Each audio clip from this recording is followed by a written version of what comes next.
اشہدو ان لا الہ الا اللہ وحدہ لا شریک لہ واشہد ان محمدا عبدہ ورسولہ اما بعد فاعوذ باللہ من الشیطان الرجیم بسم اللہ الرحمن الرحیم الحمد للہ رب العالمین الرحمن الرحیم مالک یوم الدین ایاک نعبد و ایاک نستعین اہدنا الصراط المستقیم صراط الذین انعمت علیہم صراط الذین انعمت علیہم غیر المغضوب علیہم ولا الضالین ان اللہ وملائکتہ یصلون علی النبی یا ایہا الذین آمنوا صلوا علیہ وسلموا تسلیما۔ یہ آیت کریمہ سورۃ احزاب کی آیت نمبر 57 یعنی 57 ہے۔ اس میں اللہ تعالیٰ فرماتا ہے یقیناً اللہ اور اس کے فرشتے نبی پر رحمت بھیجتے ہیں، درود اور سلامتی بھیجتے ہیں۔ اے وہ لوگو جو ایمان لائے ہو، تم بھی اس پر درود اور خوب خوب سلامتی بھیجو۔ سورۃ احزاب کی آیت نمبر 57 کے سلسلے میں سامعین کرام حضرت امام مہدی و مسیح موعود علیہ السلام رپورٹ جلسہ سالانہ 1897 صفحات 50 اور 51 پر فرماتے ہیں، ہمارے سید و مولا حضرت محمد رسول اللہ صلی اللہ علیہ وآلہ وسلم کا ہی صدق و وفا دیکھیے۔ آپ صلی اللہ علیہ وآلہ وسلم نے ہر ایک قسم کی بد تحریک کا مقابلہ کیا، طرح طرح کے مصائب و تکالیف اٹھائے لیکن پرواہ نہ کی۔ یہی صدق و وفا تھا جس کے باعث اللہ تعالیٰ نے فضل کیا۔ اسی لیے تو اللہ تعالیٰ نے فرمایا، سورۃ احزاب جو ہے جس میں اللہ تعالیٰ فرماتا ہے کہ ان اللہ و ملائکتہ یصلون علی النبی یا ایہا الذین آمنوا صلوا علیہ وسلموا تسلیما۔ اللہ تعالیٰ اور اس کے تمام فرشتے رسول پر درود بھیجتے ہیں۔ اے ایمان والو تم بھی درود اور سلامتی بھیجو نبی پر۔ اس ایت سے ظاہر ہوتا ہے کہ رسول اکرم صلی اللہ علیہ وآلہ وسلم کے اعمال ایسے تھے کہ اللہ تعالیٰ نے ان کی تعریف یا اوصاف کی تحدید کرنے کے لیے کوئی لفظ خاص نہ فرمایا۔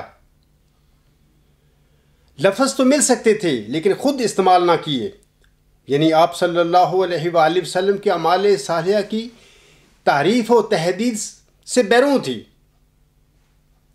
اس قسم کی آیت کسی اور نبی کی شان میں استعمال نہیں کی۔ آپ صلی اللہ علیہ وآلہ وسلم کی روح میں وہ صدق و صفا تھا، اور آپ صلی اللہ علیہ وآلہ وسلم کے اعمال خدا کی نگاہ میں اس قدر پسندیدہ تھے کہ اللہ تعالیٰ نے ہمیشہ کے لیے یہ حکم دیا کہ آئندہ لوگ شکر گزاری کے طور پر درود بھیجیں۔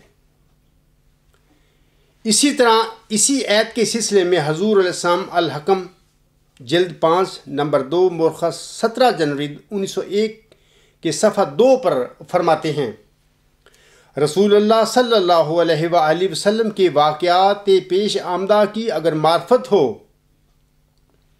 اور اس بات پر پوری اطلاع ہو کہ اس وقت دنیا کی کیا حالت تھی اور آپ صلی اللہ علیہ وآلہ وسلم نے آ کر کیا کیا، تو انسان وجد میں آ کر اللہم صلی علی محمد کہہ اٹھتا ہے۔ میں سچ سچ کہتا ہوں، یہ خیالی اور فرضی بات نہیں ہے، قرآن شریف اور دنیا کی تاریخ اس امر کی پوری شہادت دیتی ہے کہ نبی اکرم صلی اللہ علیہ وآلہ وسلم نے کیا کیا۔ وہ کیا بات تھی جو آپ صلی اللہ علیہ وآلہ وسلم کے لیے مخصوصاً ان اللہ و ملائکتہ یصلون علی النبی یا ایھا الذین آمنوا صلوا علیہ وسلموا تسلیما، کسی دوسرے نبی کے لیے یہ صدا نہیں آئی۔ پوری کامیابی، پوری تعریف کے ساتھ یہی ایک انسان دنیا میں آیا جو محمد کہلایا صلی اللہ علیہ وآلہ وسلم۔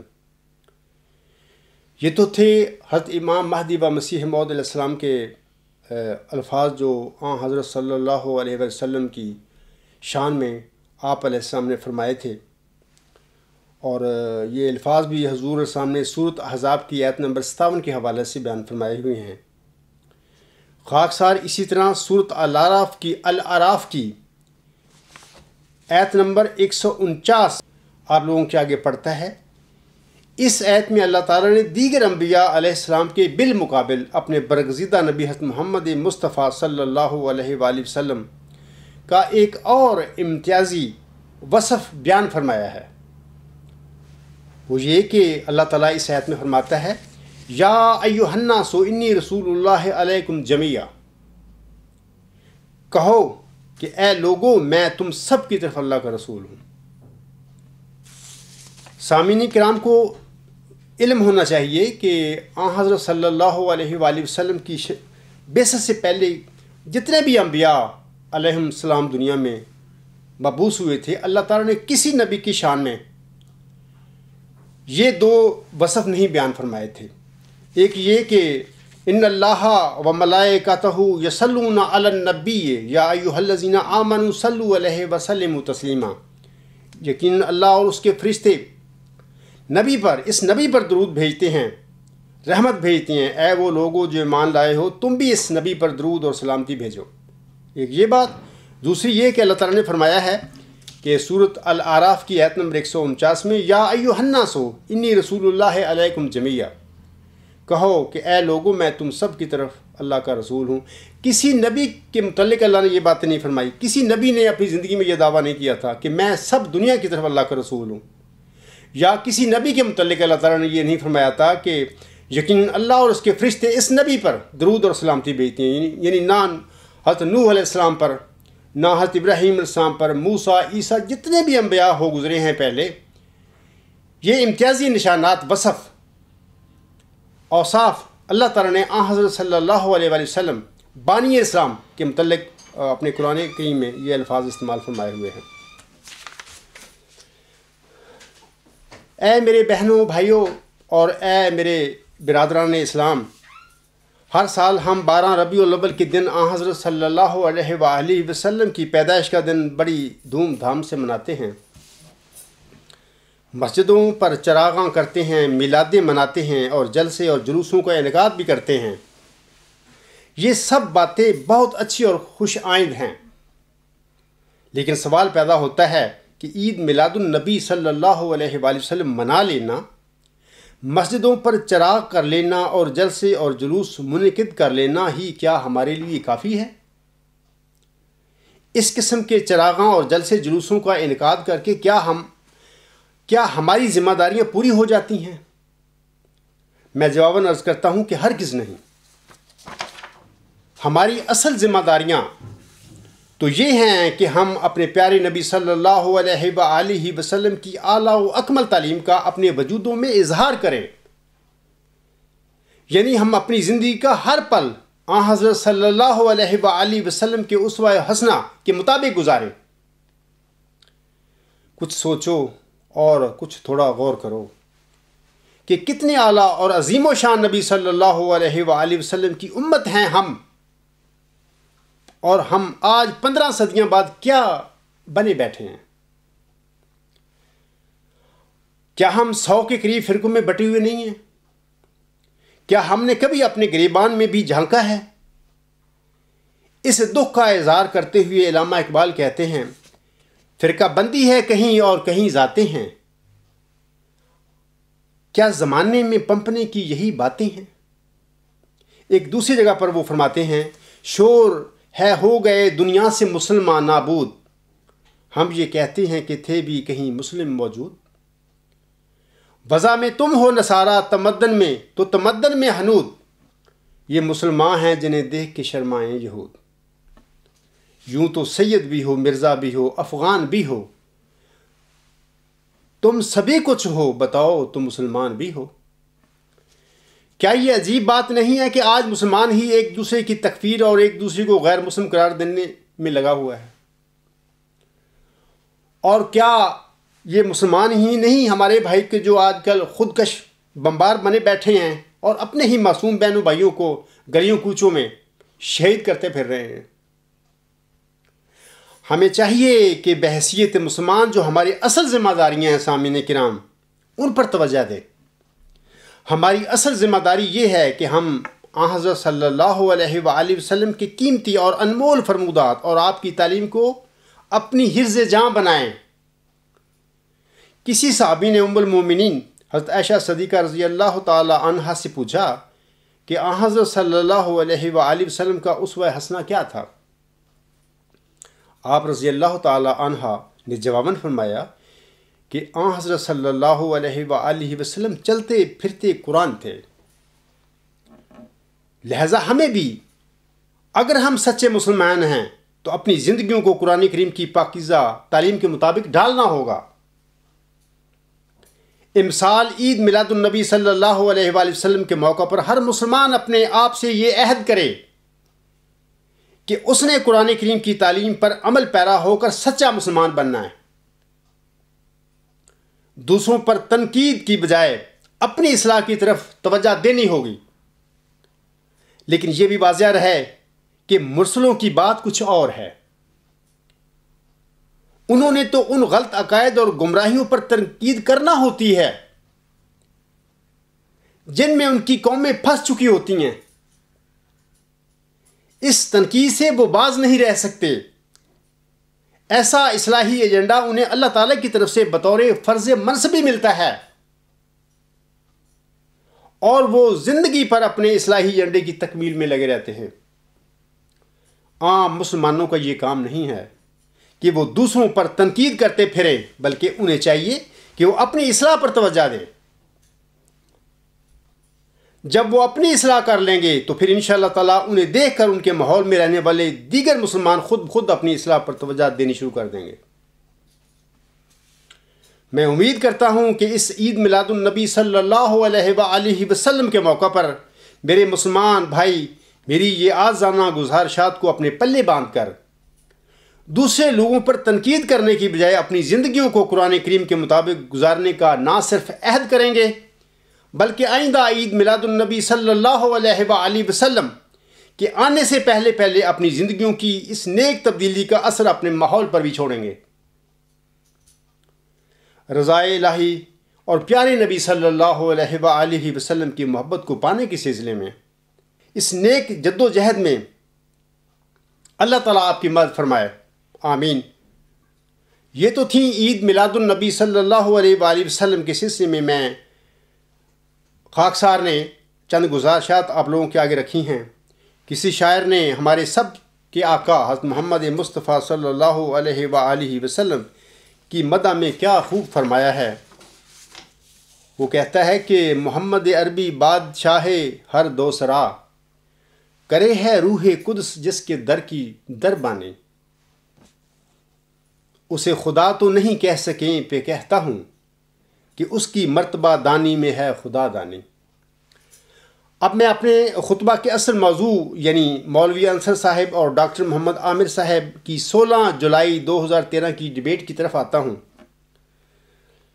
سامعین کرام، گزشتہ سال 2013 کو 16 جولائی کو جو ڈیبیٹ عزیز محمد عامر صاحب اور مولوی انصر صاحب کے درمیان ہوئی تھی، ڈیبیٹ کے 13 منٹ اور 54 سیکنڈ سے لے کر 14 منٹ 48 سیکنڈ تک عزیزم محمد عامر اور مولوی انصر رضا صاحب کے درمیان جو گفتگو ہوئی ہے، خاکسار نے گزشتہ خطبہ جمعہ میں اس کا ذکر کیا تھا۔ اب دوبارہ اس کا ذکر کرتا ہوں۔ عزیزم محمد عامر صاحب مولوی انصر رضا صاحب کو کہتے ہیں، عبدالغفار جمبا 10 دسمبر 1983 سے الہام کے مدعی ہیں اور اب تک بنفس نفیس موجود ہیں اور للکار رہے ہیں قادیانی مولویوں کو اور علماء کو اور لاہوری علماء کو کہ آئیں میدان میں، لیکن ابھی تک کوئی نہیں آیا۔ مولوی انصر رضا صاحب محمد عامر سے آگے جواباً کہتے ہیں، میں آیا ہوں ان کے مقابلہ پہ، اور وہ دم دبا کے بھاگ گئے ہیں۔ آپ کو اس بات کا پتہ نہیں ہے کہ انہوں نے سب لوگوں کو منع کر دیا ہے کہ تم نے انصر سے بات نہیں کرنی۔ وہ خود بھی بھاگ چکے ہیں۔ آگے فرماتے ہیں، جا کے آگے کہتے ہیں، یہاں کینیڈا میں ایک لڑکا ہے، اس کو انہوں نے منع کر دیا ہے کہ تم نے انصر سے بات نہیں کرنی۔ یہ جو میں نے ابھی ٹائم بتایا ہے ڈیبیٹ پہ، لوگ سن رہے ہوں گے، اب آپ دوبارہ بھی سن سکتے ہیں انصر رضا صاحب کے اور عامر کے یہ الفاظ۔ سامعین کرام، آپ کو علم ہوگا کہ خاکسار نے گزشتہ خطبہ جمعہ میں مولوی انصر رضا صاحب کو اپنے ساتھ ڈیبیٹ کے لیے بلایا تھا، اور میں نے کہا تھا کہ وہ اپنے ساتھ بے شک 2 اور قادیانی مولویوں کو بھی لے آئے۔ جماعت احمدیہ اصلاح پسند ان تینوں کی حفاظت ان کی بود و باش کی ذمہ داری لیتی ہے، لیکن ابھی تک اس مولوی نے مجھے میری پیشکش کا کوئی جواب نہیں دیا ہے۔ اس سے سامعین کرام کیا یہ ثابت نہیں ہو گیا کہ مولوی انصر بہت بڑا جھوٹا آدمی ہے اور اسے جھوٹ بولنے میں ذرا بھی شرم و حیا نہیں ہے؟ سامعین کرام، تم سب گواہ رہنا، مولوی انصر صاحب سے ڈیبیٹ کے لیے میری یہ پیشکش اب بھی موجود ہے اور یہ ہمیشہ رہے گی۔ جب اس کا یا کسی قادیانی مولوی یا خلیفہ صاحب کا دل چاہے تو میں ان کی خواہش کے مطابق ان میں سے کسی کے ساتھ بھی 4 موضوعات: پیش گوئی مسلم موت، نمبر 2 خلافت کی حقیقت، نمبر 3 قدرت ثانیہ کی حقیقت، اور نمبر 4 خلافت الی منہاج نبوت کی حدیث میں آن حضرت صلی اللہ علیہ وآلہ وسلم نے یہ جو فرمایا تھا ثم سکت، اس سے کیا مراد ہے؟ ان موضوعات پر کسی بھی جگہ ان کے ساتھ بات چیت کرنے کے لیے تیار ہوں، لیکن میں آپ لوگوں کو بتاتا ہوں، اے میری احمدی بہنوں، بھائیوں اور بزرگوں، تم بڑے سادہ ہو۔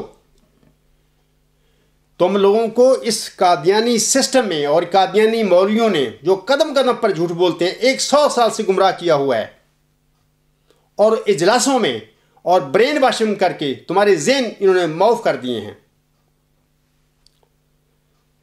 لیکن میں آپ کو بتا دینا چاہتا ہوں کہ یہ لوگ کبھی بھی میرا سامنا نہیں کریں گے، کیونکہ یہ جھوٹ کے پجاری ہیں اور جھوٹ کے نمائندے ہیں، اور ان کے بالمقابل خاکسار صادق ہے، اور میں وہی نشان رحمت اور وہی ذکی غلام ہوں جس کی اللہ تعالیٰ نے محمدی مریم حضرت امام مہدی و مسیح موعود علیہ السلام کو 20 فروری 1886 کی الہامی پیشگوئی میں بشارت دی ہوئی ہے۔ کیوں نہیں لوگو تمہیں حق کا خیال، دل میں آتا ہے میرے 100 بال، آنکھ تر ہے دل میں میرے درد ہے، کیوں دلوں پر اس قدر یہ گرد ہے، بدگماں کیوں ہو خدا کچھ یاد ہے، افطرا کی کب تلک بنیاد ہے، لانتی ہوتا ہے مرد مفتری، لانتی کو کب ملے یہ سروری۔ میں نے گزشتہ خطبہ جمعہ میں کینیڈا کے احمدیوں سے یہ بھی کہا تھا کہ آپ مولوی انصر رضا صاحب سے اس لڑکے کا بھی پتہ کریں جس کو بقول ان کے میں نے ان کے ساتھ بات چیت کرنے سے منع کیا تھا۔ آپ سے میرا سوال ہے کہ کیا ٹورنٹو اور پیس ولیج کے مخلص احمدی بہنوں بھائیوں نے مولوی انصر رضا صاحب سے اس لڑکے کا پتہ کیا ہے؟ اگر کیا ہے تو آپ کو ملک کینیڈا میں ایسا کوئی لڑکا آپ کو ملا ہے؟ اگر آپ کے ملک کینیڈا میں ایسا کوئی لڑکا آپ کو نہیں ملا جس کو میں نے مولوی انصر رضا صاحب سے بات کرنے کے لیے منع کیا ہوا ہے، تو پھر تمہارا یہ مولوی انصر صاحب کیا ایک پرلے درجے کا جھوٹا آدمی نہیں ہے؟ دوستو، ایک نظر خدا کے لیے، سید الخلق مصطفیٰ کے لیے، مولوی انصر رضا صاحب ڈیبیٹ کے 14 منٹ 52 سیکنڈ سے 16 منٹ 12 سیکنڈ پر کہتے ہیں، آپ نے یہ کہا ہے کہ وہ یعنی خاکسار الہام کے مدعی ہیں، مجھے ان کا کوئی الہام بتائیں۔ عامر جواباً کہتا ہے، ورچو از گاڈ ان کا الہام ہے جس کی بنیاد پر ان کا دعویٰ ہے۔ پہلا الہام ان کو ہوا تھا ورچو از گاڈ دسمبر 1983 کو، یہ ان کا الہام ہے۔ مولوی انصر صاحب جواباً کہتے ہیں، اگر یہ نہ ہو تو پھر؟ عامر صاحب جواباً کہتے ہیں، یہ الہام ہے ان کا۔ مولوی انصر صاحب کہتے ہیں، اور اگر یہ نہ ہو تو پھر؟ ان کا یہ دعویٰ نہیں ہے کہ یہ ان کا الہام ہے۔ محمد عامر جواباً کہتے ہیں، میں کہتا ہوں کہ اسی الہام پر ان کا دعویٰ ہے۔ انصر صاحب کہتے ہیں، کون سی تحریر ہے ان کی، دکھائیں۔ سامعین کرام، مولوی انصر رضا صاحب کہتے ہیں کہ خاکسار نے کبھی الہام کا دعویٰ نہیں کیا ہے۔ عبدالغفار جمبا نے کبھی نہیں کہا کہ مجھے ورچوئس گاڈ کا الہام ہوا ہے۔ واضح رہے کہ میں نے اپنے مضامین اور کتب میں درجنوں جگہ پر یہ لکھا ہوا ہے کہ 10 دسمبر 1983 کو مجھے ورچوئس گاڈ کا الہام ہوا تھا۔ سامعین و قارئین کرام سے درخواست ہے کہ وہ الغلام.com پر موجود اس عاجز کی کتاب آمدن عید مبارک عبادت، جس کا سن اشاعت 2009 ہے، اس کتاب کے صفحات 94 اور 95 پڑھ کر مولوی انصر رضا صاحب کی لا علمی اور کذب بیانیوں کا آپ خود اندازہ کر لینا۔ اور مولوی انصر رضا صاحب سے متعلقہ حوالہ میں آپ لوگوں کے آگے پڑھ کر سناتا ہوں۔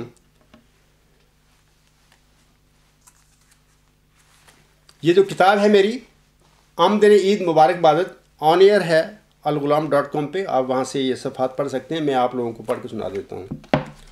میں اس کے صفحہ نمبر 94 جو ہے اس پر لکھتا ہوں، ایک عظیم و شان الہامی نظریہ، الہامی الہی نظریہ۔ اللہ تعالیٰ نے مجھے بتایا کہ اے عبدالغفار، جب تو نے نیکی کی حقیقت جاننے کے لیے میرے حضور سجدہ ریز ہو کر میرے برگزیدہ بندوں حضرت محمد صلی اللہ علیہ وآلہ وسلم اور حضرت مہدی و مسیح موعود علیہ السلام کی الہامی اور مقبول دعائیں مانگی تھیں، تو میں نے تیری دعائیں سن کر جواباً تیرے دل پر ورچوئس گاڈ کا الہی نظریہ الہام کیا تھا۔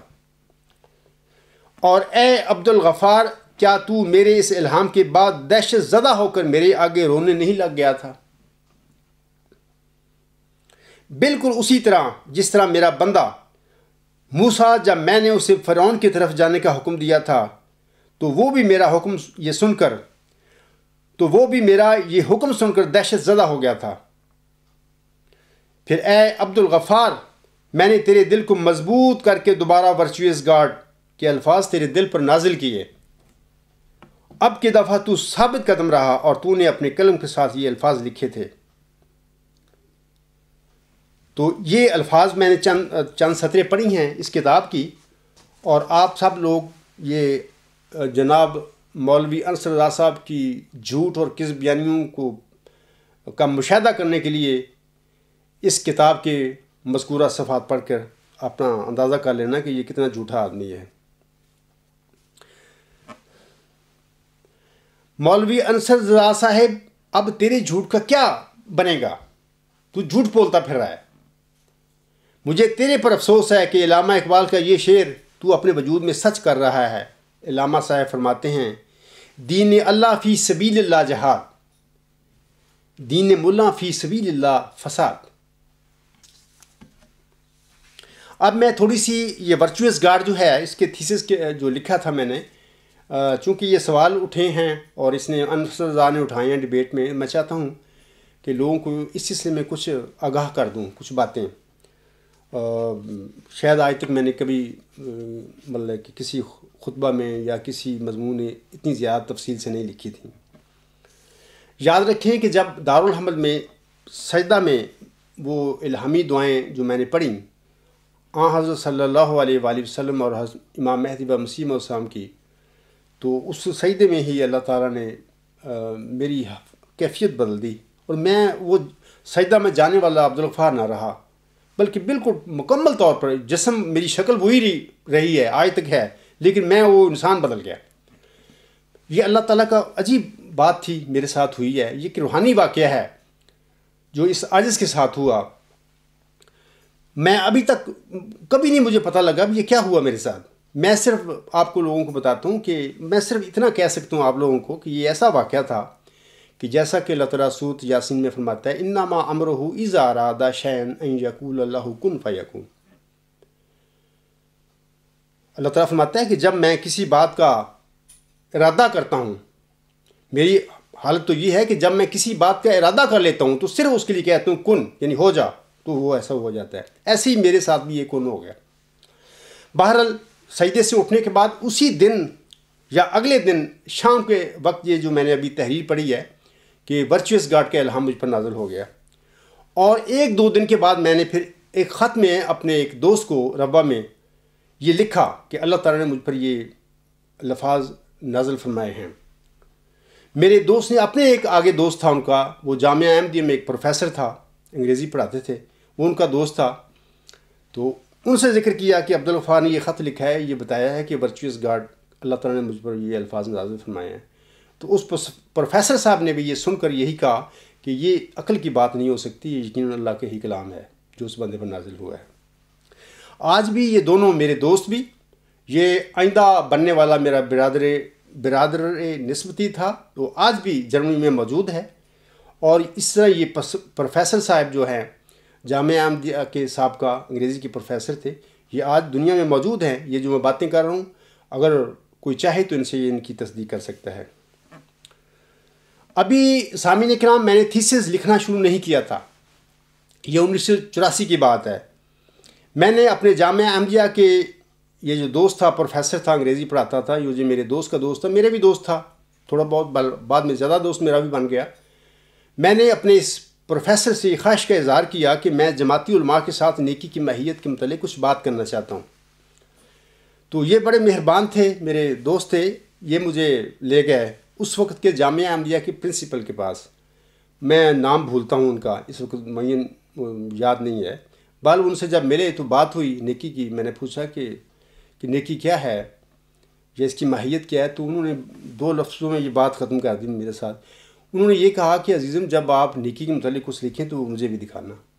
مقصد یہ تھا ان کا کہ یہ اتنا دقیق اور اتنا ثقیل موضوع ہے، اتنی مشکل بات ہے، تو مقصد یہ تھا بھی آپ کے لیے بہت مشکل ہے کہ آپ اس پہ لکھیں، اور ان کا یہ کہنا مجھے کہ جناب جب آپ نیکی کے متعلق لکھیں گے تو وہ مجھے بھی دکھانا، یہی ان کا مطلب تھا بھی کہاں آپ لکھ سکیں گے۔ بہرحال میں یہ الفاظ سن کر ہم آ گئے، اور پھر میرا یہ دوست جو پروفیسر تھا، مجھے اپنے ایک کولیگ، وہ بھی انگلش پڑھایا کرتے تھے جامعہ احمدیہ میں، وہ میرے بھی استاد ہیں صاحب کا، تعلیم اسلام کالج ربا میں نے ان سے انگریزی پڑھی ہے، وہ اس وقت کے جامعہ احمدیہ کے پرنسپل چودھری محمد علی صاحب ہیں۔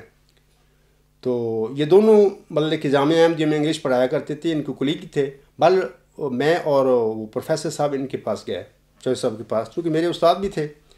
میں نے ان سے یہ بات کی کہ ورچیو از نالج جو سقراط نے کہا تھا، کہ میں چاہتا ہوں کہ اس کے بارے میں آپ کچھ بتائیں۔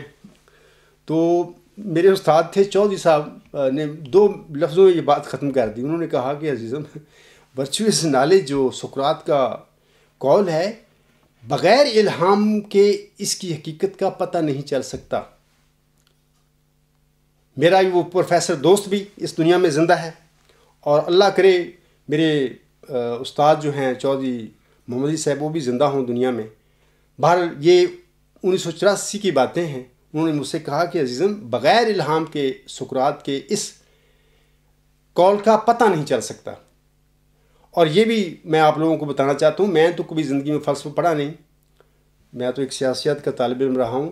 میرا جو دوست تھے جنہوں نے فلسفہ پڑھا ہے چوہے صاحب بہرحال ایک MA فلسفہ تھے، لیکن بہرحال کلاس میں کبھی کبھی انگریزی بھی پڑھاتے تھے، تو میں نے ان سے انگریزی پڑھی ہے، لیکن بہرحال میرے دوست نے ان سے فلسفہ پڑھا، تو وہ میرے دوست بتایا کرتے تھے کہ وہ چودھری محمدی صاحب کہا کرتے تھے کلاس میں کہ یہ جو سقراط تھا ایتھنس میں اس زمانے کا ایک نبی تھا. یہ تاریخ فلسفہ میں اس کو فلسفی کے طور پر یاد کیا جاتا ہے، جبکہ یہ اپنے وقت کا ایک مامور من اللہ اور نبی اللہ تھا.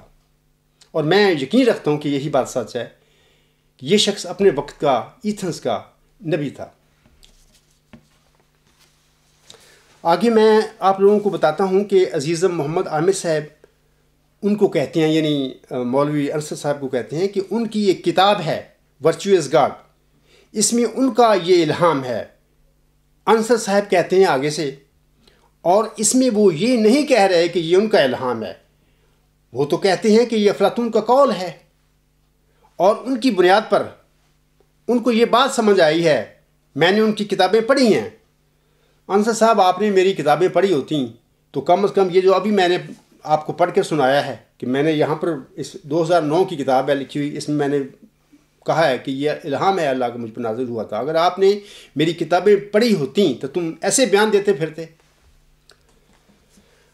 اور آگے کہتے ہیں کہ اور میں نے انہیں چیلنج کیے ہیں بار بار اپنا الہام بتائیں، اپنا الہام بتائیں. میں آپ لوگوں کو بتاتا ہوں کہ ابھی میں نے بتایا ورچوئس گاڈ یہ سجدے کے بعد اٹھنے کے بعد اسی دن یا اگلے دن مجھ پر یہ الہام نازل ہوا تھا. علاوہ اس کے میں آپ لوگوں کو بتاتا ہوں یہ جو منظوم دعا ہے میری تقریباً ہر کتاب کے شروع میں وہ لکھی ہوتی ہے، اے میرے اللہ اب تو میری پکار سن لے، بخشش کا میں ہوں طالب میری غفار سن لے. یہ 8 شعر جو ہیں یہ الہامی ہیں. میں کوئی شاعر نہیں، زندگی میں نے کوئی شعر نہیں کہے تھے، یہ میرے دل میں پیدا ہو گئے، اللہ نے ڈالے، میں نے لکھ لیے. اور اس کے بعد نمازوں میں پڑھتا رہا، اور اس کے بعد چند مہینے کے بعد پھر میں خواب دیکھتا ہوں جس کا میری کتابوں میں ذکر ہے. میں اس تفصیل میں نہیں جانا چاہتا. بال اس خواب میں وہ عجیب خواب ہے. یہ خواب صرف نہیں ہے، یہ ایک روحانی واقعہ ہے. اللہ تعالیٰ نے مجھے بتایا یہ روحانی واقعہ ہے تجھے غلام مسیح بنانے کے لیے میں نے جو کیا ہے. اس خواب میں دیکھتا ہوں کہ میں حضرت امام مہدی مسیح علیہ السلام کے آگے کھڑا ہوں، اور حضور اسلام مجھے فرماتے ہیں غفار نماز پڑھا کرو اور میرے ساتھ دعا کرو. تو میں اپنے ہاتھ حضرت امام مہدی مسیح علیہ السلام کے ہاتھوں کے ساتھ آسمان کی طرف اٹھا لیتا ہوں. حضور اسلام بھی دعا کر رہے ہیں اور میں بھی دعا کر رہا ہوں. اور میں اس وقت جو دعا کر رہا تھا کہ یہی وہ 8 شعر تھے، اے میرے اللہ اب تو میری پکار سن لے، بخشش کا میں ہوں طالب میرے غفار سن لے. یہی پڑھ رہا تھا تو میری آنکھ کھل گئی. اور بعد میں جب میں نے یہ خواب دیکھی تھی اس کا مطلب کا مجھے کوئی علم نہیں تھا. 6 سال تک اس خواب کی تعبیر سے لا علم رہا. نہ میں نے کوشش کی کسی عالم کے پاس گیا کہ میں اس کی تعبیر معلوم کروں. قطعاً ٹھیک ہے خوشی ہوئی، مبارک خواب ہے، 2-4 دن خوشی رہی، بس اس کے بعد پھر بات ختم ہو گئی. 6 سال میں 1-2-3 دفعہ ایسے واقعات بھی آئے کہ جب دوستوں میں بیٹھا ہوا تھا تو خوابیں سنانے کا سلسلہ شروع ہو گیا دوستوں میں. تو میں نے 1-2-3 ایسے دفعہ ہوا ہے یہ واقعہ 6 سال میں کہ 1 دفعہ کراچی میں، 1 دفعہ 2 دفعہ لاہور میں، کہ ہمارے دارالحمد میں بیٹھے دوست اکٹھے ہو گئے میرے کمرے میں، اپنی اپنی خوابیں سنانی شروع کر دی. میں نے بھی سنا دی 2 خوابیں. لیکن میں ان خوابوں کی تعبیر سے مکمل طور پر لا علم رہا، اور اللہ تعالیٰ نے میں سمجھتا لا علم رکھا مجھے. اور میں کبھی کسی مولوی کے پاس نہیں گیا کہ اس کی خواب کی تعبیر کیا ہے. اگر یہ میرے نفس کی باتیں ہوتیں تو میں اسی وقت یہ خوابیں میرے پر سوار ہو جاتی تو میں اس کی تعبیر ڈھونڈتا پھرتا. پتہ ہی نہیں 6 سال کے بعد سجدہ سے اٹھنے کے بعد اللہ تعالیٰ نے میری ساری زندگی میرے آگے کھول کے رکھ دی. یہ کتاب ان خوابوں کی تعبیر بھی پھر مجھے بتائی، اور مجھے بتایا کہ وہ جو خواب جس میں تو نے حضرت امام مہدی مسیح اس کے آگے کھڑ کے یہ دعا پڑھی تھی، اس خواب میں حضرت امام مہدی مسیح وسلم وہی دعا پڑھ رہے تھے جس دعا کی قبولیت کے نتیجے میں اللہ تعالیٰ نے، یعنی اللہ تعالیٰ نے فرمایا مجھے، میں نے اسے یہ ذکی غلام کی بشارت دی تھی، نشان رحمت کی بشارت دی تھی کہ میں تجھے ایک رحمت کا نشان دیتا ہوں اسی کے موافق جو تو نے مجھ سے مانگا. یعنی وہ دعا تھی خواب میں اللہ نے مجھے بتایا کہ وہ نشان رحمت کو مانگا، جو انہوں نے مانگا تھا وہ دعا کر رہے تھے. انصر صاحب میں اب آتا ہوں آپ کے بیان کی طرف. آپ کے اس بیان کا جواب دینے سے پہلے خاکسار اپنے تھیسس کے متعلق چند اور متعلقہ باتیں بتانا چاہتا ہے. مئی جون 1984 میں ورچوئس گاڈ کا لکھنا شروع کیا، اور غالباً اگست ستمبر 1985 میں اپنا یہ تھیسس مکمل کر لیا تھا. میرے جامعہ احمدیہ کے پروفیسر دوست چونکہ جامعہ احمدیہ میں انگریزی پڑھایا کرتے تھے، میرا یہ تھیسس انگریزی میں تھا، لہذا میں نے اپنے دوست سے کہا کہ آپ برائے کرم میرے اس تھیسس پر ایک نظر مار لیں تاکہ اس میں اگر کوئی گرامیٹک غلطی مجھ سے ہو گئی ہے تو دور ہو جائے گی. بہرحال میں اپنے دوست کا بہت مشکور ہوں، اس پروفیسر دوست کا، کہ انہوں نے اپنی گوناگون مصروفیات میں سے وقت نکال کر میرے اس تھیسس کو پڑھا. ہمارا پڑھنے کا طریقہ کار سامعین کرام یہ تھا کہ ہم دونوں اکٹھے بیٹھ کر اس کو پڑھتے تھے. اگر کوئی انگلش کی گرامر کی غلطی ہوتی تو وہ میرے مہربان دوست جو تھے وہ تصحیح فرما دیتے تھے، لیکن چونکہ تھیسس کا موضوع بڑا دقیق تھا لہذا فلسفیانہ دقیق باتیں جو ان کی سمجھ سے بالا تھی میں انہیں سمجھا دیا کرتا تھا، میں انہیں بتاتا تھا کہ اس کا مطلب کیا ہے. مجھے اچھی طرح یاد ہے کہ جب ہم دونوں نے اسے اچھی طرح پڑھ لیا تو ایک دن ہم دونوں ایک سڑک پر جا رہے تھے تو میرے اس پروفیسر دوست صاحب نے میرے تھیسس کے متعلق اپنا تاثر اس طرح بیان کیا. وہ مجھے کہنے لگے کہ آپ کا تھیسس پڑھ کر افلاطون اور ارسطو آپ کے آگے دو بچے معلوم ہوتے ہیں جو آپ کے آگے کھڑے ہیں. میرے اس دوست نے میرے آگے یورپین مصنفین کا حوالہ دے کر اپنی اس خواہش کا بھی اظہار فرمایا کہ خاکسار کو بھی آپ بطور کو آتھر اس تھیسس میں شامل کر لیں. میں اپنے اس دوست کے منہ پر تو اسے جواب نہ دے سکا، لیکن بالواسطہ ذریعہ سے میں نے انہیں بتا دیا کہ یہ مضمون میری عقلی کاوشوں کا نہیں ہے، اس میں دخل نہیں ہے میری عقل کا. خاکسار نے یہ تھیسس الہامی روشنی کے ساتھ لکھا ہے، یہ اللہ تعالیٰ کی ایک فضل ہے، اور میں اللہ تعالیٰ کے اس فضل میں کسی دوسری کو کس طرح شریک کر سکتا ہوں، کیونکہ میں تو اس کا مالک ہی نہیں ہوں، کیونکہ یہ تو عطا ہے میرے پر. اس کے بعد میرے وہ یہ دوست جو تھے پروفیسر صاحب خاموش ہو گئے. بعد ازاں میں جرمنی چلا آیا اور ہمارے رابطے منقطع ہو گئے. 1994 میں خاکسار کو جرمنی کا سٹے مل گیا تھا، تو پھر میں اکتوبر نومبر 1994 میں اپنی ماں اور دیگر بہن بھائیوں کو ملنے پاکستان گیا تھا. اس دوران میں اپنے اس سابقہ پروفیسر دوست کو بھی ملا. اس وقت یہ جامعہ احمدیہ سے ریٹائر ہو چکے تھے. میں نے وہ دونوں کتابچے جو کہ میں نے اپریل 1993 میں جناب خلیفہ رابع صاحب کے آگے بطور مدعی ماؤ ذکی غلام مسیح الزماں پیش کیے تھے، یہ دونوں کتابچیں میں نے اپنے اس پروفیسر دوست کو بھی پڑھنے دیے. دونوں کتابچیں پڑھنے کے بعد میرا یہ دوست مجھ سے ناراض ہو گیا.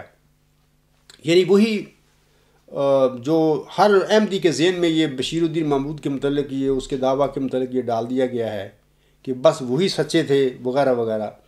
میرے اس پروفیسر دوست کی بھی یہی علمی حالت تھی. باہر وہ مجھ سے پڑھ کر یہ کتاب سے میرے ناراض ہو گئے. میں نے انہیں کہا کہ جو کچھ میں نے لکھا ہے دلیل کے ساتھ لکھا ہے، آپ اسے مخالف دلیل کے ساتھ جھٹلا دیں، اس میں ناراض ہونے کی کیا بات ہے. میں نے یہ ضمنی سا واقعہ اس لیے سامعین کرام بتایا ہے کہ میرے اس پروفیسر دوست صاحب کو بھی میرے ورچوئس گاڈ کے الہام کا بڑی اچھی طرح پتہ ہے.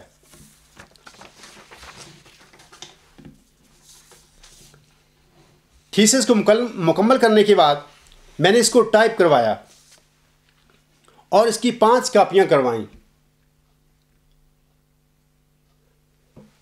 تھیسس کی یہ 5 کاپیاں میں نے پڑھے لکھے لوگوں کو مطالعے کے لیے پیش کی.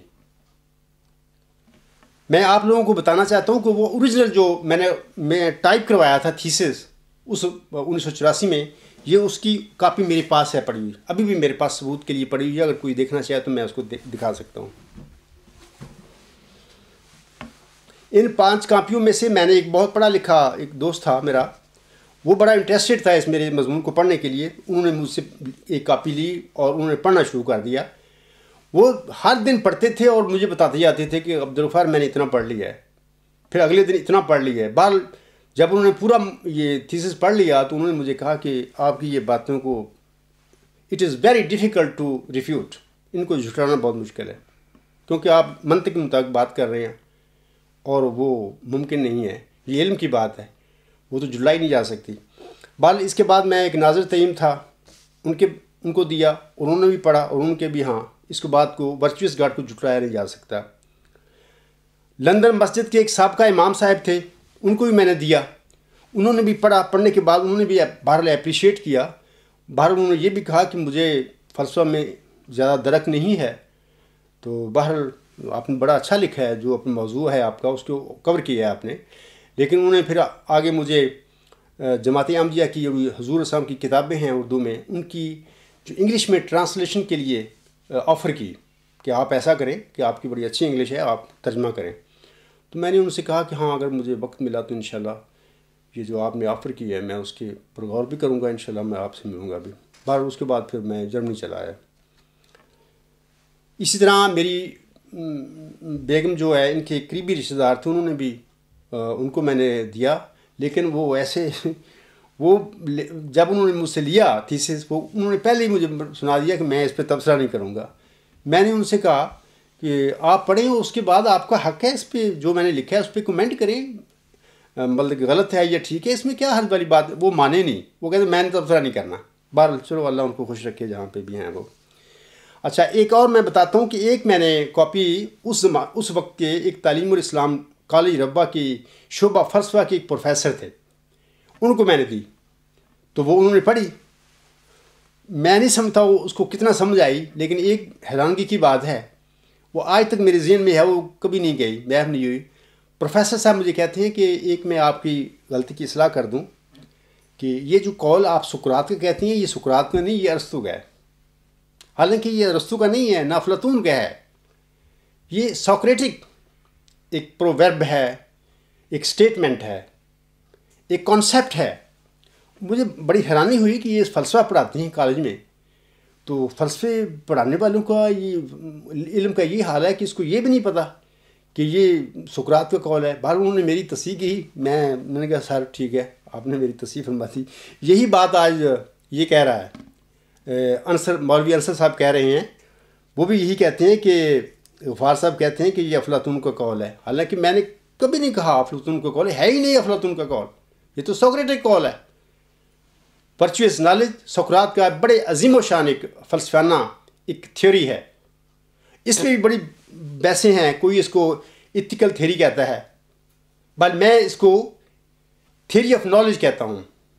یہ ایتھیکل تھیوری نہیں ہے، تھیوری آف نالج ہے، بل اس بحث میں نہیں جاتا، یہ ضمنی سی باتیں تھیں۔ میں چاہتا تھا آج آپ لوگوں کو اس تھیسس کے متعلق کا ضمنی باتیں ہیں میں آپ لوگوں کو بتاؤں۔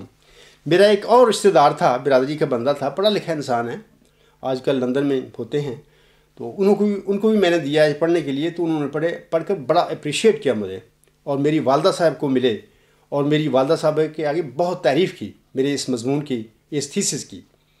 بھی عبدالغفار نے بڑی حیران کن طریقے سے ایک موضوع پر لکھا ہے، لیکن بڑا افسوس ہے جب میں نے یہ دعویٰ کیا، میرا اوپن ہوا ہے 1993 اور 2003 تک تو کسی کو پتہ نہیں لگا، یہ میرا دعویٰ خلیفہ رابع صاحب کے آگے پڑھا رہا ہے، لیکن خلیفہ صاحب کی وفات کے بعد، خلیفہ رابع کی وفات کے بعد جو میں نے اپنی الغلام.com ویب سائٹ پر یہ اپنا دعوے کو آن ایئر کیا ہے، تو جماعت میں کافی لوگوں کو پتہ چلنا شروع ہوا، اور میرے بھی اخراج اور میرے بچوں کو بھی سب شروع ہو گئے۔ میں اپنے اس عزیز جو رشتہ دار ہے یہ بتانا چاہتا ہوں کہ ان کو جب پتہ چلا، یہ وہ شخص تھا تعریفیں کرنے والا، تو کبھی جرمنی میں آئے تو ہمبر سے آگے نہ آئے، اور پھر مجھے لندن سے خط لکھتے ہیں کہ میں آپ سے ملنا چاہتا تھا لیکن باوجود آپ کے پاس نہ آیا۔ باوجود یہی ہے کہ میں نعوذ باللہ من ذالک کیا شودر ہو گیا تھا اس اسٹیٹمنٹ کہنے کے بعد کہ نیکی خدا ہے۔ اور جماعت احمدیہ میں بڑی دلیل کے ساتھ اپنا ایک موقف اور ایک نقطہ نظر رکھا ہے خلفاء کے آگے، اس سے کیا میں انسان نہیں رہا، وہی ڈر کہ میں غفار صاحب سے ملوں گا تو میرا بھی خراج نہ کمی ہو جائے، بس اس سسٹم کا کہ یہ حال ہے کہ ہر انسان بے بس ہے اور ڈرتا پھر رہا ہے، حالانکہ اللہ سے ڈرنا چاہیے۔ یہ کیا، اس کی کیا حیثیت ہے اس سسٹم کی؟ کچھ بھی نہیں ہے یہ۔ بس یہ چند باتیں تھیں، میں نے آپ لوگوں کو چاہتا تھا میں بتا دوں اس خطبہ جمعہ میں۔ عزیزم محمد عامر صاحب آگے ان کو کہتے ہیں جناب مولوی انصر رضا صاحب کو کہ ان کی ایک کتاب ہے ورچوئس گارڈ، اس میں ان کا یہ الہام ہے۔ انصر رضا صاحب کہتے ہیں، اور اس میں وہ یہ نہیں کہہ رہے کہ یہ ان کا الہام ہے، وہ تو کہتے ہیں کہ یہ افلاطون کا قول ہے اور ان کی بنیاد پر ان کو یہ بات سمجھ آئی ہے۔ حالانکہ ابھی میں نے بتایا یہ افلاطون کا قول نہیں ہے، نہ ارسطو کا قول ہے، یہ سوکریٹک سٹیٹمنٹ ہے، ان کا کانسیپٹ ہے۔ میں نے ان کی کتابیں پڑھی ہیں، انصر صاحب کہتے ہیں یہ پڑھی، ان کی کتابیں پڑھنے کا یہ حال ہے، ان کو یہ بھی نہیں پتہ، اور میں نے انہیں چیلنج کیے ہیں بار بار، اپنا الہام بتائیں، اپنا الہام بتائیں، وغیرہ وغیرہ۔ مولوی انصر رضا صاحب سے میں کہتا ہوں کہ جناب یہ افلاطون کا قول نہیں ہے، بلکہ ورچوئس گارڈ خاکسار کا ایک الہام ہے۔ تاریخ فلسفہ میں سقراط کا قول ہے ورچو از نالج۔ سقراط نے جس نیکی کو علم کہا تھا، سامعین کرام، اس نیکی کی ماہیت کی تلاش میں خاکسار پر ورچوئس گارڈ کا الہام نازل ہوا تھا۔ ورچو از گارڈ میرے تھیسس کا نام ہے، اور خاکسار کی یہ کتاب یا تھیسس انگریزی میں ویب سائٹ پر فرنٹ پیج پر موجود ہے۔ کتاب کے شروع میں خاکسار نے بڑے موٹے اور بڑے خوبصورت الفاظ کے ساتھ لکھا ہوا ہے، to Almighty God who made me aware of the essence of virtue۔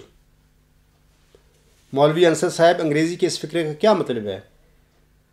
خدائے قدیر کے نام جس نے مجھے نیکی کی ماہیت سے آگاہ فرمایا۔ جب میں کہہ رہا ہوں کہ اللہ نے مجھے آگاہ فرمایا، تو اللہ تعالیٰ الہام کے ساتھ ہی، وحی کے ساتھ ہی آگاہ فرماتا ہے نا، اور کیا ذریعہ ہے اللہ کا بتانے کا؟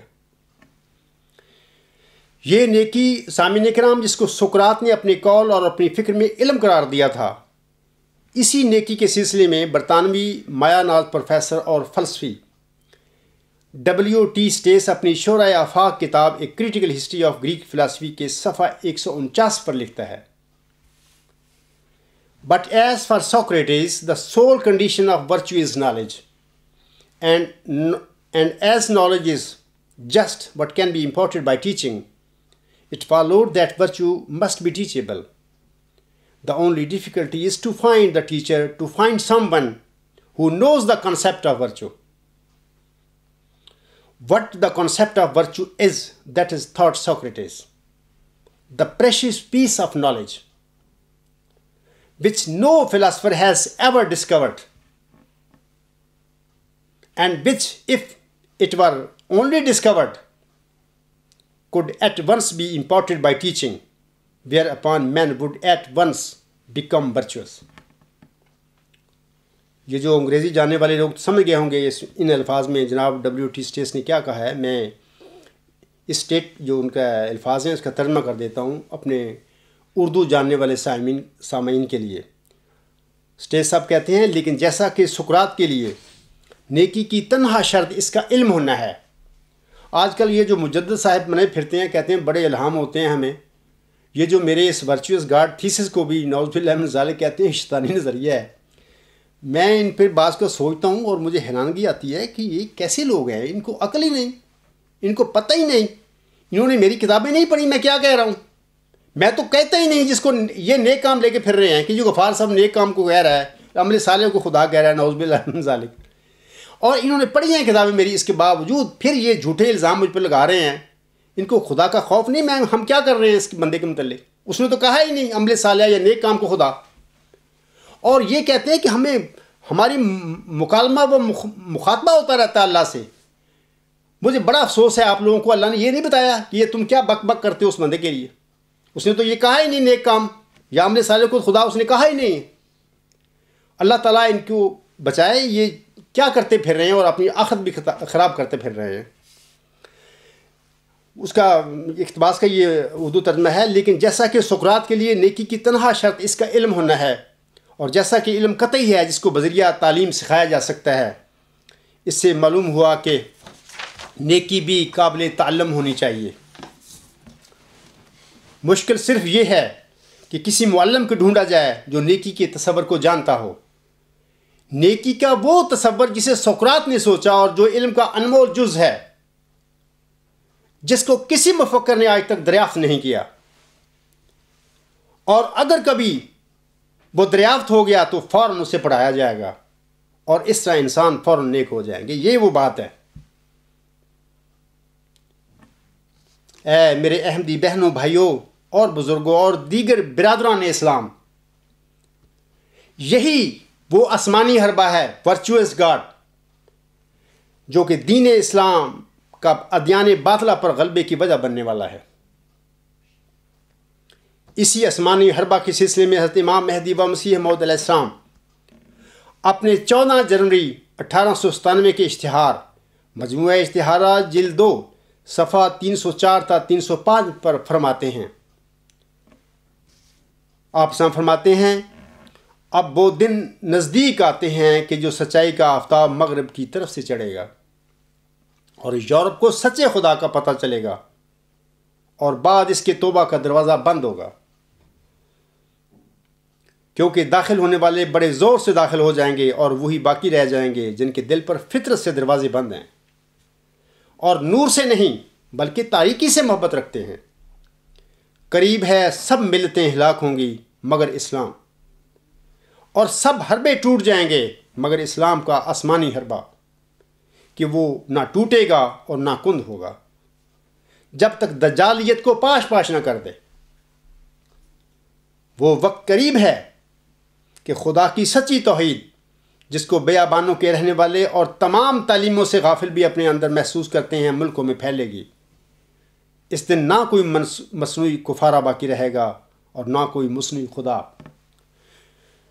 اور خدا کا ایک ہی ہاتھ کفر کی سب تدبیروں کو باطل کر دے گا، لیکن نہ کسی تلوار سے اور نہ کسی بندوق سے، بلکہ مستعد روحوں کو روشنی عطا کرنے سے اور پاک دلوں پر ایک نور اتارنے سے، تب یہ باتیں جو میں کہتا ہوں سمجھ میں آئیں گی۔ بڑے افسوس کی بات ہے کہ حضرت امام مہدی و مسیح موعود نے یہ جو الفاظ فرمائے ہیں، اس کی جماعت اور اس کے جانشین کہلوانے والے آج اس انسان کو جس پر اللہ تعالیٰ نے یہ باتیں نازل فرمائیں، یہ روح القدس نازل فرمایا، یہ آسمانی حربہ اس پر نازل فرمایا، آج اس کو یہ خلیفے اور اس کا نظام ان کا اس کو اخراج اور مکاتی کی سزائیں دیتا پھر رہا ہے، اور یہ لوگ کہتے ہیں کہ ہم اس کے جانشین ہیں، ہم اس کو ماننے والے ہیں۔ کیا تم اس کے جانشین ہو؟ کیا یہ جو کام کرتے پھر رہے ہو تم اپنے بھائیوں کو، حضرت مرزا صاحب صاحب پر ایمان لانے والوں کو اپنے نظاموں سے خارج کرتے پھر رہے ہو؟ کیا اس کی ماننے والوں کے یہ طریق ہیں؟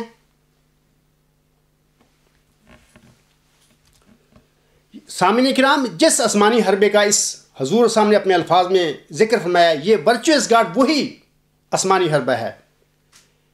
جیسے کہ میں نے گزشتہ خطبہ میں بھی کہا ہے کہ اس کے 3 نام ہیں: الہی نظریہ، اعلیٰ انتہائی ہماگیر نظریہ اور النظریات، divine theory, supreme ultimate universal theory اور مدر آف تھیریز۔ یہ وہ آسمانی حربہ ہے جو آج اس کو بخشا گیا ہے، اور انشاءاللہ تعالی یہی اعلیٰ انتہائی ہماگیر نظریہ دین اسلام کا ادیان باطلہ پر غلبہ پانے کی وجہ بننے والا ہے۔ مولوی انصر صاحب 18 منٹ 2 سیکنڈ پر آپ کہتے ہیں، میں کہہ رہا ہوں کہ آپ مجھے جنبہ صاحب کا کوئی تحریری ثبوت دیں کہ اس کا الہام ہے۔ یہ الفاظ ہیں جو خدا نے نازل کیے ہیں ان پر۔ یہ کتاب میں انہوں نے نہیں لکھا ہوا کہ یہ ان کا الہام ہے۔ کتاب کے کون سے صفحے پر لکھا ہوا ہے؟ آپ مجھے بتائیں کہ جنبہ صاحب کی کون سی کتاب ہے اور اس کے کون سے صفحے پر لکھا ہوا ہے کہ یہ الفاظ اللہ تعالیٰ نے ان پر نازل کیے ہیں۔ یہ میں نے ابھی کتاب دکھائی ہے اور یہ لوگ پڑھ سکتے ہیں، اور میں آپ لوگوں کو بتاتا ہوں کہ یہ جو ورچوئس گاڈ کتاب ہے، اس کا پہلا ایڈیشن جو ہے سب سے پہلے یہ 1991 میں جرمنی سے شائع ہوا تھا، اور اس کے بعد یہ 2006 میں پاکستان سے فکشن ہاؤس والوں نے 2006 میں یہ شائع کیا ہے۔ یہ وہ میرا ہی ورچوئس گاڈ کتاب ہے، اور میں آپ لوگوں کو بتانا چاہتا ہوں کہ یہ جو WT اسٹیس کی شورائے آفاق کتاب ہے، جس کا ابھی میں نے اقتباس پڑھا ہے، اور جس میں انہوں نے کہا ہے کہ ابھی تک سقراط کے اس جو کنسیپٹ ہے نیکی کا آج تک کسی فلاسفر نے ڈسکور نہیں کیا جس کو اس نے علم کہا تھا۔ تو وہ اوریجنل اس کا کتاب جو ہے یہ 1920 میں شائع ہوئی تھی، آج کل وہ نہیں ملتی۔ بہرحال مجھے شوق ہے اور میں اپنے شوق کی وجہ سے میں نے یہ اسپیشل انگلینڈ سے یہ منگوائی ہے کتاب، میرے پاس ان کا اوریجنل نسخہ موجود ہے۔ تو میں آپ لوگوں کو بتانا چاہتا ہوں کہ اس کتاب میں میں نے کہیں بھی اس بات کا ذکر نہیں کیا مائی ریولیشن، میں نے نہیں لکھا۔ اس کی وجہ یہ ہے کہ چونکہ یہ ایک منطقی کتاب ہے، لاجیکل علمی بات میں نے کی ہے، اور اس کتاب میں دنیا کے علماء جو ہیں، سائنٹسٹ جو ہیں، فلاسفر، ان کو مخاطب کر رہا ہوں، سچے خدا کی طرف بلا رہا ہوں. تو چونکہ عام لوگ احمدی الہام کو مانتے ہوں گے، ایمان ہوگا، مسلمان بھی الہام کو ختم کر بیٹھے ہوئے ہیں، تو ان لوگوں کو یہ جو غیر مسلمان علماء ہیں یا جو عام لوگ سائنس ٹیسٹ ہوتے ہیں یا عالم ہوتے ہیں، ان کو کیا الہاموں سے غرض ہے. تو اس لیے میں نے جان کر اس پر نہیں یہ بات لکھی کہ تاکہ وہ یہ نہ سمجھیں کہ مولوی ٹائپ بندہ وہ لکھ رہا ہے اس بات کو، الہام بتا رہا ہے یہ وہ. اور اس لیے میں نے اس بات کو اس کتاب میں ذکر نہیں کیا. صرف اتنی بات میں نے لکھ دی ہے جو کہ میں نے ابھی پڑھی ہے، میں دوبارہ پڑھ دیتا ہوں. وہ یہ میں نے لکھا ہے کہ to almighty God who made me aware of the essence of virtue. یہ صرف یہ میں نے لکھ دی ہے، اور یہ نہیں ذکر کیا کہ یہ ورچوئس گاڈ ایک الہامی نظریہ ہے. یہ میں نے بات نہیں کی. ہاں، اس کے آخری چیپٹر میں وہ جو ورچوئس گاڈ ہے اس پر میں نے قرآن کریم کی جو آیات ہیں ان کی روشنی میں اس پر روشنی ڈالی ہے اور ثابت کیا ہے کہ یہی اسلامی اور قرآنک نظریہ ہے ذات باری تعالیٰ کے متعلق.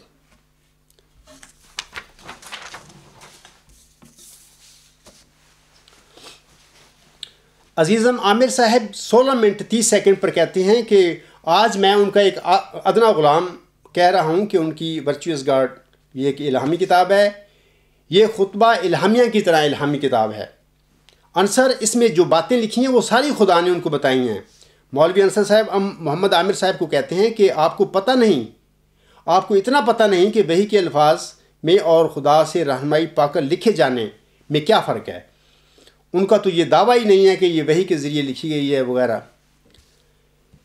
اب انصر کو پتہ لگ گیا ہوگا مولوی صاحب کو کہ میں نے کس طرح میرا دعویٰ ہے یہ میرا. آپ تو پتہ لگ گیا ہوگا، آپ کو پتہ لگنا چاہیے، اور آپ کو چاہیے کہ آئندہ کبھی بھی اس بات کا اظہار نہ کریں کہ میں یہ نہیں کہتا کہ یہ میں نے الہام کی روشنی میں نہیں لکھی، بلکہ الہام کی روشنی میں لکھی ہے. یہ الہامی نظریہ ہے، اور ورچوئس گاڈ وہ الہام ہے جو مجھ پر سجدہ سے اٹھنے کے بعد اسی دن یا اگلے دن مجھ پر نازل ہوا تھا. خطبہ الہامیہ جو ہے سامعین کرام، حضور سم کا عید الاضحیٰ کا ایک خطبہ ہے. میں بتاتا ہوں تھوڑی سی اور بات بھی کہ جو عامر صاحب نے کہا ہے کہ یہ خطبہ الہامیہ کی طرح ہے، اس لیے میں آپ لوگوں کو بتانا چاہتا ہوں خطبہ الہامیہ کیا ہے. خطبہ الہامیہ حضور صم کا عید الاضحیٰ کا خطبہ ہے. خطبہ الہامیہ کے سلسلے میں جناب مرزا بشیر احمد عرف قمر الانبیاء سیرت المہدی حصہ سوم صفحہ 610 پر لکھتے ہیں، روایت نمبر 646، خاکسار یعنی مرزا بشیر الدین بشیر احمد عرض کرتا ہے کہ خطبہ الہامیہ 1900 کی عید الاضحیٰ کے موقع پر ہوا تھا، اور اصل الہامی خطبہ مطبوعہ کتاب کے ابتدائی 38 صفحات میں آ گیا ہے. اگلا حصہ عام تصنیف ہے. نیز خاکسار عرض کرتا ہے کہ خطبہ الہامیہ سے مراد نہیں ہے کہ اس خطبہ کا لفظ لفظ الہام ہوا، بلکہ یہ کہ وہ خدا کی خاص نصرت کے ماتحت پڑھا گیا اور بعض الفاظ الہام بھی ہوئے. یہی بات میں آپ لوگوں کو بتاتا ہوں، یہی ورچوئس گاڈ کے متعلق یہ بات میری ہے. یہ خطبہ الہامیہ کی طرح یہ الہامی کتاب ہے، اور ورچوئس گاڈ تو الہام ہے اللہ کا، اور بعض مثلا سپریم الٹیمیٹ یونیورسل ٹروتھ یہ بھی الہامی الفاظ ہیں.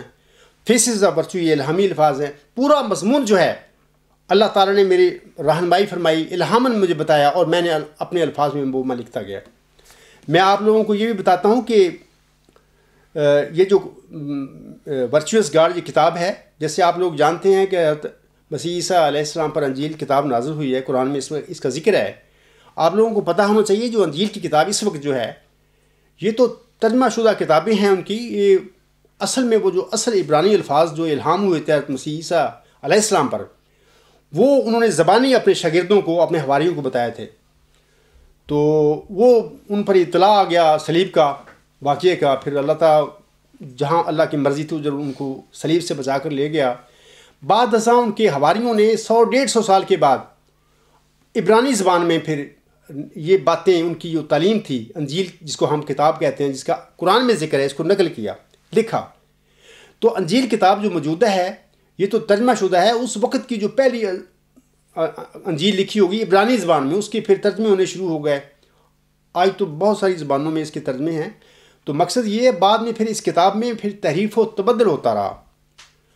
اب بھی اس میں حضرت مسیح عیسیٰ ابن مریم علیہ السلام کی بہت ساری باتیں 80% یا 70% ہوں گی، انہوں نے کہی ہوں گی، لیکن الفاظ وہ جو ان پر نازل ہوئے تھے عبرانی زبان کے، وہ پتہ نہیں کسی کو پتہ نہیں وہ کون سے الفاظ تھے۔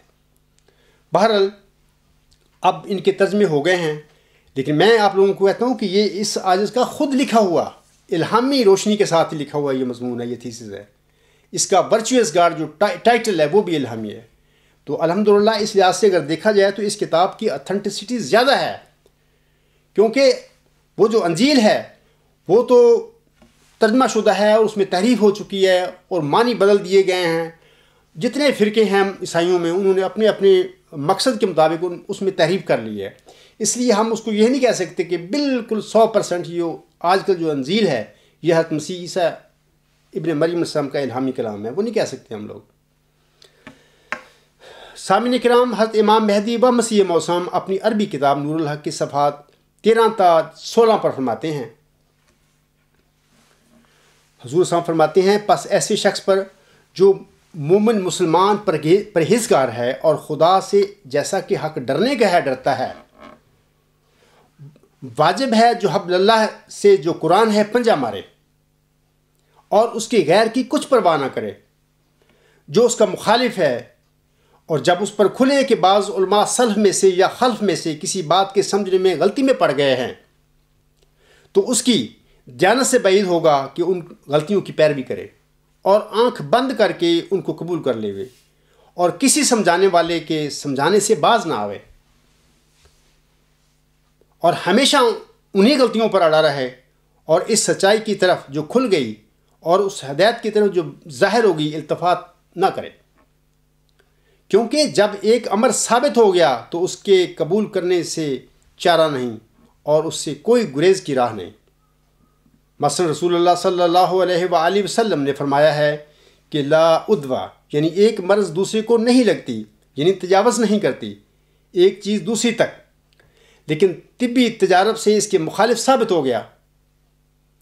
اور ہم اپنی آنکھوں سے دیکھتے ہیں کہ بعض مرضیں مثلا آتشک کی بیماری ایک سے دوسرے کو لگ جاتی ہے، اور ایک آتشک زدہ عورت سے مرد کو آتشک ہو جاتی ہے، اور ایسا ہی مرد سے عورت کو، اور یہی صورت ٹیکہ لگانے میں بھی مشاہدہ ہوتی ہے، کیونکہ جس پر چیچک والے خمیر سے ٹیکہ کا عمل کیا جاوے اس کے بدن پر بھی آثار چیچک ظاہر ہو جاتے ہیں۔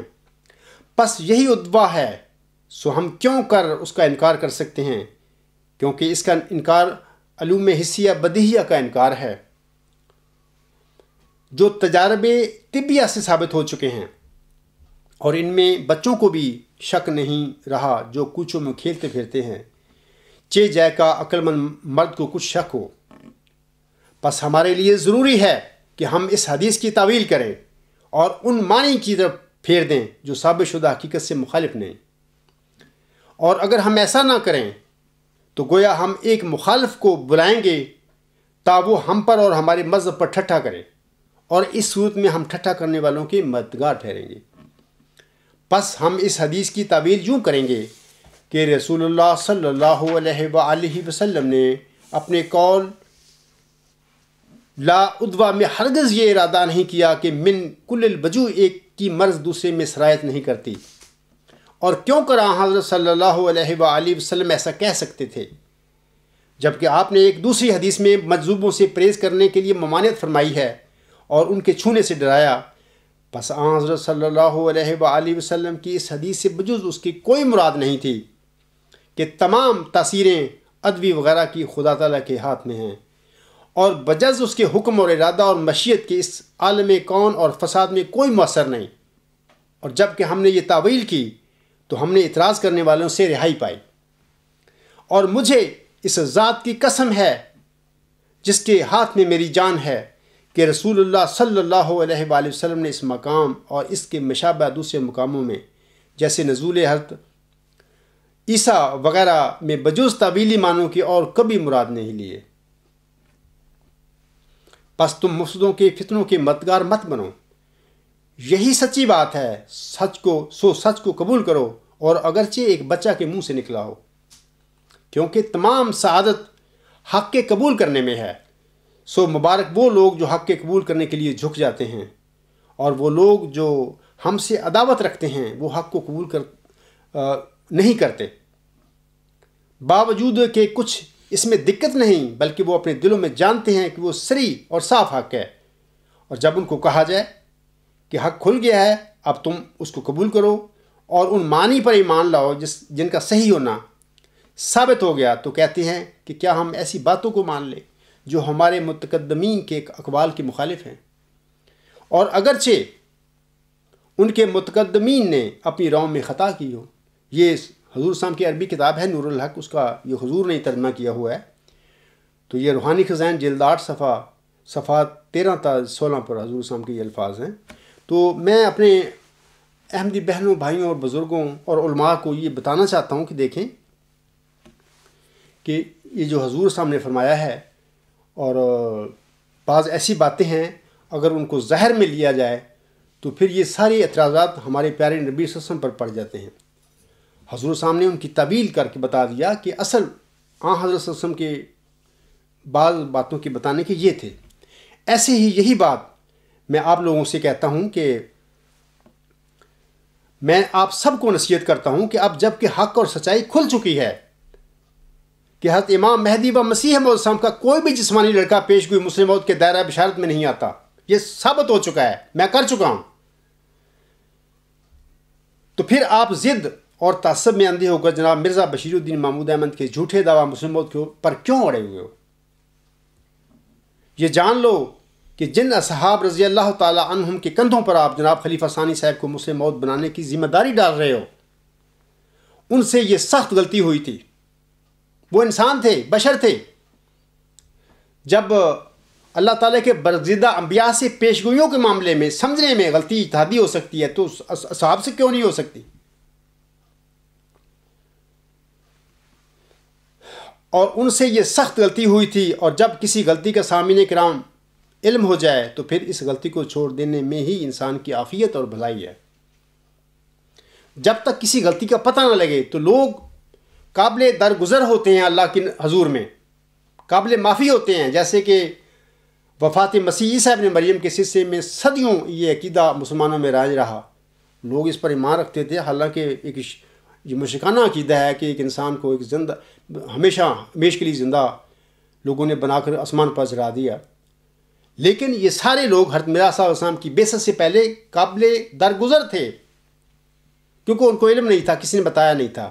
جب حضرت مرزا صاحب السلام کو اللہ نے خبر دی اور پھر حضرت مرزا صاحب السلام نے امت کو بتا دیا یہ باتیں، اس کے بعد جن لوگوں نے اب نہیں یہ مانے، باتیں نہیں مانی، اور اب تک وہ اس غلط حیات مسیح کے عقیدے پر پڑے ہوئے ہیں، وہ لوگ قابل مواخذہ ہیں، وہ پوچھے جائیں گے قیامت کے دن۔ اسی طرح یہ پیش گوئی مسلم موت کا معاملہ ہے کہ جب تک پیش گوئی مسلم موت کا اصل مصداق یعنی یہ آج دنیا میں ظاہر نہیں ہوا تھا، اس وقت تک پیش گوئی مسلم موت کی یہ غلطی بلا صحابیوں کی غلطی ہے، خلیفہ ثانی کی غلطی ہے، یا جس کی بھی غلطی ہے، یہ عام احمدیوں کے لیے یہ ان کی یہ غلطی قابل درگزر تھی اللہ تعالیٰ کے نزدیک، کیونکہ اللہ تعالیٰ اتنا سخت نہیں ہوتا کہ ٹھیک ہے وہ بھی ابھی بندہ ہی نہیں وہ آیا اس دنیا میں، اس نے سمجھایا ہی نہیں، اس پیشگوئی سے پردہ ہی نہیں اٹھا، اس کے راز ہی نہیں کھلے، تو پھر اس حالت میں لوگ قابل درگزر ہوتے ہیں، قابل معافی ہوتے ہیں۔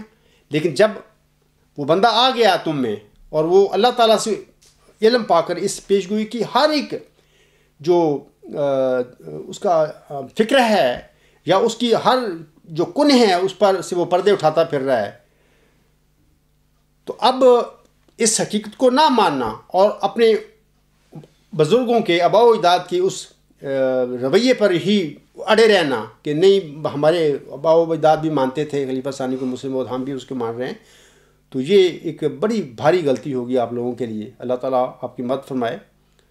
اور یہ ایسا ہی واقعہ ہو گیا ہے جماعت احمدیہ میں، جیسے کہ امت محمدیہ کے متعلق علامہ اقبال فرماتے ہیں، حقیقت خرافات میں کھو گئی، یہ امت روایات میں کھو گئی۔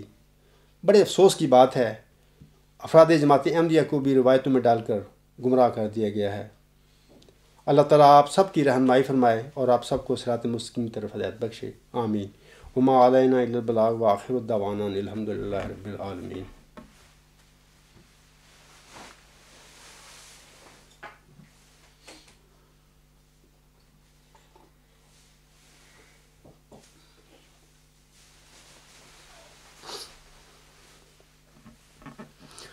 الحمد للہ نحمدہ ونستعینہ ونستغفرہ ونؤمن بہ ونتوکل علیہ ونعوذ باللہ من شرور انفسنا ومن سیئات اعمالنا من یہدہ اللہ فلا مضل لہ ومن یضللہ فلا ہادی لہ ونشهد أن لا إله إلا الله ونشهد أن محمدا عبده ورسوله عباد الله رحمكم الله إن الله يأمر بالعدل والإحسان وإيتاء ذي القربى وَيَنْهَى عَنِ الْفَحْشَاءِ وَالْمُنْكَرِ وَالْبَغْيِ يَعِظُكُمْ لَعَلَّكُمْ تَذَكَّرُونَ اذْكُرُوا اللَّهَ يَذْكُرْكُمْ وَادْعُوهُ يَسْتَجِبْ لَكُمْ وَلَذِكْرُ اللَّهِ أَكْبَرُ